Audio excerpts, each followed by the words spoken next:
कुछ दिनों पहले तक सुनते थे कि तालिबान आ जाएगा, अफगानिस्तान पर तालिबान का कब्जा हो जाएगा। तब किसी ने नहीं सोचा था कि इतनी जल्दी तालिबान अफगानिस्तान पर काबिज हो जाएगा। अब जब तालिबान लौट आया है तो लोगों को क्या डर सता रहा है, इसे समझना भी बेहद जरूरी है।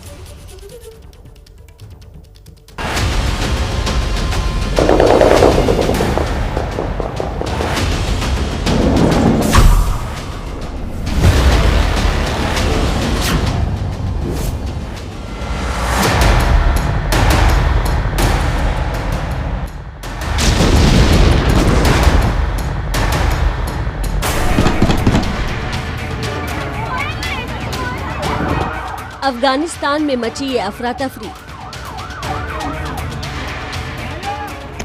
अफगानिस्तान में मची ये भगदड़।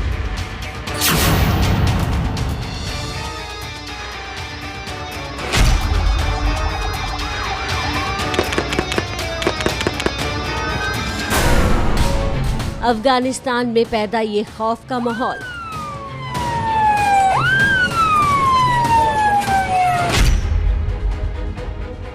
अफगानिस्तान की एक एक तस्वीर बता रही है कि तालिबान की वापसी के बाद लोग किस कदर घबराए हुए हैं। लोगों की ये घबराहट बेवजह नहीं है।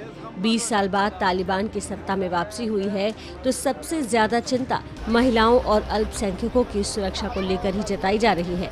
दुनिया तालिबान के कब्जे की तस्वीरों को देखकर हैरान है। सड़कों से लेकर संसद तक कब्जा कर चुके तालिबानी लड़ाके बेखौफ घूम रहे हैं और इसने औरतों के दिल में दहशत पैदा कर दी है।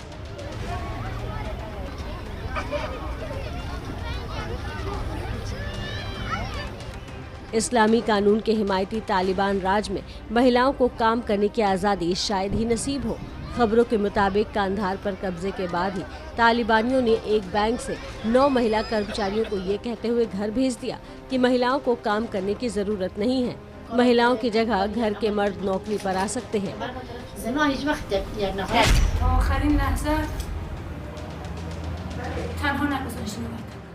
अफगानी फिल्म निर्देशक सहरा करीमी ने 2 दिनों के अंदर दूसरी बार नम आंखों से दुनिया से अपील की है कि कोई तो अफगानिस्तान को बचा लो।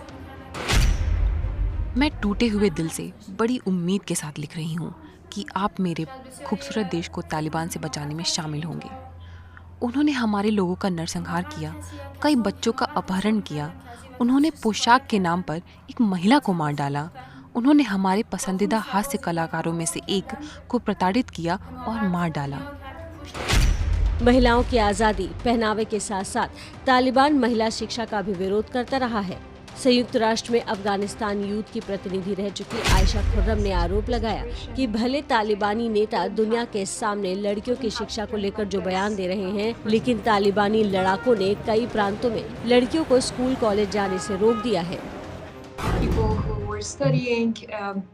Who were in their final semesters of study, they might not even graduate and see their graduations.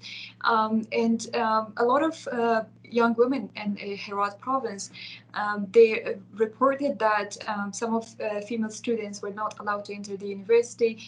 Taliban did not allow them, and regarding the status of women under their rule, and then they will decide whether women can go to schools or workplaces.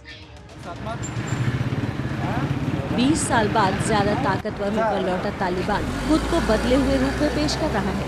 तालिबानी लड़कियों की शिक्षा का विरोध नहीं करने की बात भी कह रहा है। तालिबान के प्रवक्ता सुहेल शाहीन ने बयान जारी कर कहा है, जहाँ तक महिलाओं के अधिकार की बात है तो उनकी शिक्षा की बात हो या उनके काम करने के अधिकार की बात, हमें इससे कोई दिक्कत नहीं है। वो अपनी शिक्षा हासिल कर सकती है, साथ में काम भी कर सकती है। भले तालिबानी नेता महिलाओं की आज़ादी से दिक्कत नहीं होने की बात कह रहे हों, लेकिन दिक्कत की बात है कि कथनी और करनी में फर्क होना। न्यूज़ एजेंसी AFP के मुताबिक जुलाई में तालिबान ने जिन प्रांतों पर कब्जा किया, वहां इस्लामी शरिया कानून लागू कर दिया। तालिबान ने फरमान जारी करके पुरुषों के सिगरेट पीने, दाढ़ी बनवाने पर रोक लगा दी, 5 वक्त की नमाज की सख्त हिदायत दी, औरतों को मर्द के बगैर बाजार जाने पर रोक लगा दी, पारंपरिक ड्रेस पहनने का आदेश जारी किया। तालिबान के जुल्म का शिकार होकर बीते 5 सालों से भारत में रह रही सदफ की जुबान से भी तालिबान की सच्चाई सुन लीजिए। I am a person who has experienced the violence and the torture of Taliban, myself and my family. And that was the reason that we left the country and came to India to ask for refuge. And I feel the pain of those exact same women and girls who are in there. They will lose all of their hopes.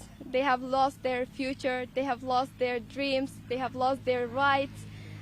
The women of Afghanistan is getting erased from the history of Afghanistan. Taliban का सत्ता पर वापसी के बाद महिला सुरक्षा को लेकर अमेरिकी राष्ट्रपति जो बाइडेन ने भी अपनी चिंता जाहिर की है। We will continue to support the Afghan people. We will lead with our diplomacy, our international influence, and our humanitarian aid. We'll continue to push for regional diplomacy and engagement to prevent violence and instability. We'll continue to speak out for the basic rights of the Afghan people, of women and girls, just as we speak out all over the world. I've been clear, the human rights must be the center of our foreign policy. Taliban का track record देखते हुए ऐसी आशंका और चिंता लाजमी है। तालिबानी नेता भले इससे इनकार करें, लेकिन सच्चाई ये भी है कि तालिबान का कब्जा होते ही अफगानिस्तान में बुरकों की दुकान पर भीड़ बढ़ गई है।